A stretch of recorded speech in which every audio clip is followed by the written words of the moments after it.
ungkapan hati kami Tuhan. Ini seruan setiap hati kami. Engkau Bapa yang baik dalam hidup kami. Engkau Tuhan yang luar biasa dalam hidup kami.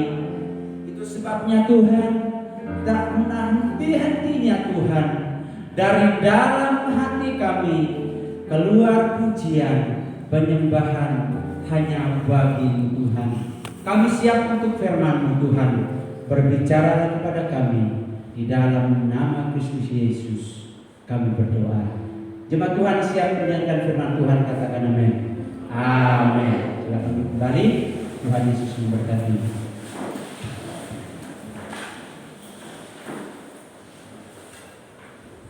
Shalom semuanya. Apa kabar hari ini? Luar biasa. Amin. Ya, kurang lebih hampir sekitar 6 bulan masuk di dalam bulan ini.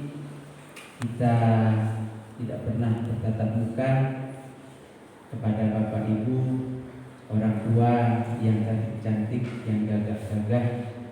Ya, mungkin sebelum saya menyampaikan firman Tuhan, saya ingin menceritakan dulu kronologis sehingga terjadi ibadah yang kita saksikan pada pagi hari ini. Nah, Bapak Ibu Saudara, kurang lebih 1 bulan yang lalu pengurus gereja berdiskusi, kemudian berdiskusi, sehingga pengurus gereja saat itu belum bisa mengambil keputusan untuk segera mengadakan ibadah seperti dilakukan oleh beberapa gereja yang ada di Kota Tarakan ini. Bapak Ibu Saudara yang dikasihi Tuhan, kemarin beberapa minggu yang lalu kembali kita buka lagi kesempatan kepada pengurus gereja untuk berdiskusi bagaimana kegiatan ibadah kita ini segera kita harus mulai. Kemudian muncul beberapa asumsi. Yang pertama, ibadah boleh kita lakukan dengan memperhatikan beberapa protokol kesehatan. Yang pertama adalah dari segi usia. Barangkali Bapak Ibu Saudara bertanya-tanya, kemana bapak-bapak yang tua-tua? Kemana ibu-ibu yang tua-tua? Kok cuma yang datang 2-3 orang? Nah, ada yang merasa bahwa ini adalah bagian dari protokol kesehatan sehingga kita batasi usia 50 ke atas kalau bisa di rumah. IBD. Jadi kalau anak-anak kita belajar dari rumah BDE. Tapi ini IBD, ibadah dari rumah. Jadi bapak-bapak ini mengambil keputusan untuk beribadah dari rumah, menyaksikan ibadah kita secara langsung seperti pada pagi hari ini. Nah, Bapak Ibu Saudara yang dikasihi oleh Tuhan, ada juga yang beranggapan bahwa kalau kita mengadakan ibadah, maka besar kemungkinan akan terjadi masalah besar dalam kehidupan berjemaat di tempat ini. Kemungkinan terjadi akan terjangkitnya virus corona. Sehingga saya mengambil keputusan dalam grup kita sebagai orang percaya di gereja ini, sayalah yang pertama menantang. Kita harus segera ibadah. Atas dasar itulah hari ini kita boleh menyaksikan ibadah ini boleh berjalan walaupun kita saksikan jarak kita berjauhan, kemudian jumlah kehadiran masih 50-50. Nah, tidak menjadi masalah. Yang penting setiap kita punya kerinduan akan bertemu dengan Tuhan. Nah, mari kita bersama-sama buka Alkitab kita. Saya diberi waktu tidak panjang untuk menyampaikan firman Tuhan. Tetapi saya mencoba untuk mengambil kesempatan yang singkat ini, boleh menyampaikan firman Tuhan dan boleh memberkati jemaat Tuhan melalui kebenaran firman Tuhan pada pagi hari ini. 2 Timotius pasal 1 ayat yang ke-7. 2 Timotius pasal 1 ayat yang ke-7. Kalau sudah dapat ayat ini, saya mengundang kita berdiri bersama-sama dalam hadirat Tuhan. Kita baca firman Tuhan ini dengan suara yang nyaring dalam hitungan yang ketiga. Sekali lagi, 2 Korintus pasal 1 ayat yang ke-7, hitungan yang ketiga, 1, 2, 3. Aduh, belumnya, karena kelamaan kali ya. 2 Timotius pasal 1 ayat yang ke-7. Sudah? 2, 3. Sebab Allah memberikan kepada kita bukan roh ketakutan, melainkan roh yang membangkitkan kekuatan, kasih dan ketertiban. Silakan duduk, Tuhan Yesus memberkati. Sebab Allah memberikan kepada kita bukan roh ketakutan, melainkan roh membangkitkan kekuatan, kasih dan ketertiban. Pagi hari ini firman Tuhan saya beri tema, jangan takut, aku beserta engkau. Coba kita sama-sama ucapkan, jangan takut, aku beserta engkau. 1, 2, 3. Paulus menegaskan kepada jemaat bahwa jangan takut, aku menyertai engkau. Bapak Ibu Saudara yang dikasihi oleh Tuhan, hari-hari ini jemaat Tuhan, orang yang percaya kepada Tuhan, sedang dihantui oleh salah satu persoalan hidup, yaitu rasa takut. Yang percaya katakan amin. Suka atau tidak suka, benar atau tidak, ini yang sedang terjadi dalam kehidupan kekristenan kita hari-hari ini. Bukankah kita berkata, sebab Allah memberikan kepada kita bukan roh ketakutan. Catat itu baik-baik Bapak Ibu Saudara. Roh ketakutan itu bukanlah sesuatu yang berasal daripada Tuhan. Pertanyaan saya, mengapa rasa takut ini terus menghantui kehidupan kita sebagai orang percaya? Ada beberapa hal yang perlu saya sampaikan pada pagi hari ini. Yang pertama, mengapa rasa takut itu selalu ada dan menghantui kehidupan kita? Yang pertama adalah bagian dasar yang hakiki dalam hidup manusia ketika manusia jatuh dalam dosa. Ketika manusia jatuh dalam dosa, Alkitab mencatat bahwa Adam dan Hawa ketika mereka melanggar perintah Tuhan dan memetik buah larangan Tuhan, janganlah engkau makan, tetapi mereka melakukan perbuatan itu. Alkitab mencatat bahwa ketika Tuhan sedang melangkahkan kaki, bumi langkah kaki Tuhan Yesus sudah membuat mereka mulai rasa takut, rasa bersalah dalam hidup mereka. Sedikit saya terpukul dengan beberapa peristiwa belakangan ini, termasuk salah satu yang disaksikan oleh saudara kita tadi, Ibu Neneng, ayahnya tercinta. Karena waktu pagi-pagi kami terkaget mendapat informasi bahwa beliau sudah dipanggil ke pangkuan Bapa di surga. Sementara kita tidak pernah mendengarkan beliau ini bolak-balik ke rumah sakit, tidak pernah. Artinya beliau sehat-sehat saja menjalani kehidupan sehari-hari. Tetapi itulah hidup.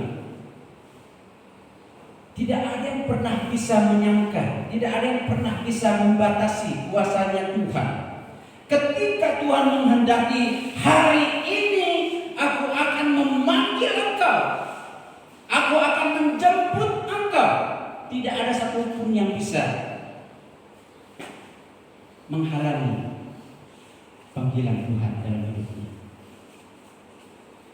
Nah, ketika manusia dihantui rasa takut itu, Alkitab mencatat bahwa mereka sudah mulai hidup dengan kegelisahan.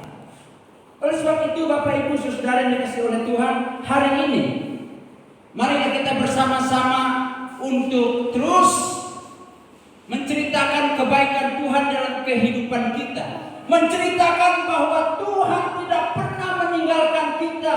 Tuhan selalu memberikan kita kekuatan, Tuhan selalu memberikan kita kesehatan. Bapak Ibu Saudara, penting hari ini kita memulai ibadah ini, kita boleh menghitung bagaimana Tuhan sudah memberikan kasih-Nya dalam hidup kita. Kita diberikan kesehatan oleh Tuhan, kita diberikan waktu oleh Tuhan untuk kita bisa beribadah. Apa bedanya ibadah di gereja dengan secara langsung? Barangkali Bapak Ibu Saudara karena sudah merasa jenuh di rumah selama ini, sehingga ibadah secara langsung itu kadang terbawa oleh tidur. Sambil lihat HP, tiba-tiba ngantuk, hilang. Justru HP yang nonton kita jadinya. Nah, dasar itulah yang mungkin merasa kita ini sudah merasakan bahwa ada sesuatu yang sudah mulai hilang dalam kekristenan kita. Nah, oleh sebab itu Alkitab jelas berkata bahwa jangan kenap kita bermimpi bahwa ketika kita hidup di dalam dosa, kita merasa bahwa kita hidup di dalam kebajikan, kita merasa bahwa kita adalah orang yang sudah jauh daripada Tuhan. Ketika rasa takut itu menghantui hidup kita harus berdoa kepada Tuhan. Tuhan, jauhkanlah aku dari rasa takut yang ada. Dalam diskusi kita di grup, saya sering berkata begini, ya sudahlah, toh dalam kegiatan kita sehari-hari tidak pernah terhenti oleh kondisi ini. Artinya yang sudah masuk kuliah sudah mulai berkuliah, yang tadinya tidak boleh berdekatan akhirnya berdekatan juga, yang tadinya tidak bersalaman toh bersalaman juga. Artinya apa? Kita percaya bahwa perlindungan Tuhan, penyertaan Tuhan atau darah Yesus itu sudah diberikan kepada kita. Ketika kita mengakui bahwa darah Yesus itu sudah dicurahkan dalam hidup kita, dan itu akan membungkus kita dengan dahsyat. Sehingga apa? Kita boleh terlepas dari virus-virus yang ada. Itu iman kita hari ini, bahwa kita harus percaya bahwa penyertaan Tuhan selalu ada dalam kehidupan kita. Nah, Bapak Ibu Saudara yang kasih Tuhan, bagian yang pertama, kenapa ketakutan itu selalu ada dalam hidup kita?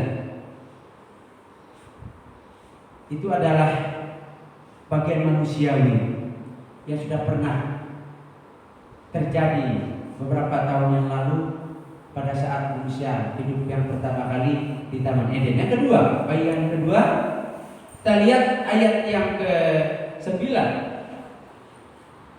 Dialah yang menyelamatkan kita dan memanggil kita dengan panggilan kudus, bukan berdasarkan perbuatan kita, melainkan berdasarkan maksud dan kasih karunia-Nya sendiri yang telah dikaruniakan kepada kita dalam Kristus Yesus sebelum permulaan zaman. Manusia takut karena tidak menyadari siapa yang memanggilnya.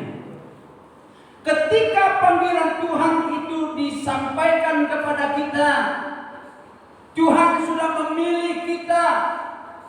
Tuhan sudah membentuk kita dan Tuhan sudah memperlengkapi kita. Alkitab mencatat bahwa ketika kita dipilih oleh Tuhan, dipanggil oleh Tuhan, maka percayalah bahwa Dia sudah menutup bungkus kita dengan kuasa-Nya. Yang percaya katakan amin. Amin. Di rumah saya selalu berau dengan istri dan anak-anak. Saya bilang begini, kenapa sih kita kok harus takut dengan COVID ini? Saya mungkin agak konyol lah sedikit ya. Kalau di kantor sekarang saya hampir setiap hari berjumpa dan bergaul dengan salah satu bapak yang sempat kena COVID positif dan dirawat hampir 1 bulan lebih di rumah sakit umum. Jadi dalam kegiatan sehari-hari, apalagi kami dipanggil untuk menjadi rohaniawan dalam penyumpahan pejabat di lingkungan pemerintahan, saya selalu berpasangan dengan beliau. Saya beritahu sama dia, ini, Pak, bagaimana rasanya saat Bapak kena COVID kemarin? Waduh Pak, kalau saya mau cerita katanya habis waktu kita. Yang jelas, yang pertama, saya itu nggak bisa duduk tenang. Yang kedua, saya susah bernafas. Yang ketiga, kalau jalan 2-3 meter katanya ngos-ngosan. Kemudian makan tidak enak. Makanan yang masuk itu kayak kita makan racun, pahit katanya. Tidak ada yang enak, duduk salah, berdiri salah, baring salah, jalan apa lagi? Serba salah. Batuk dan lain sebagainya. Nah, sudah dikasih oleh Tuhan, saya menceritakan bagaimana kronologi terjadinya sehingga dia kena COVID ini. Dia menceritakan begitu lengkap perjalanan hidupnya sehingga dia bebas. Nah, jadi dalam kesempatan ini saya ingin membagi pengalaman ini kepada kita bahwa semata-mata hidup ini adalah punyanya Tuhan. Amin. Hidup ini miliknya Tuhan. Artinya ketika Tuhan punya kehendak dalam hidup kita, maka Dia akan melakukan itu. Entah seperti apa yang disaksikan oleh saudara kita tadi, orang tuanya dipanggil oleh Tuhan saat sedang tertidur. Luar biasa. Artinya kita sebagai anak-anak tidak pernah disibukkan dengan penderitaan sakit penyakitnya.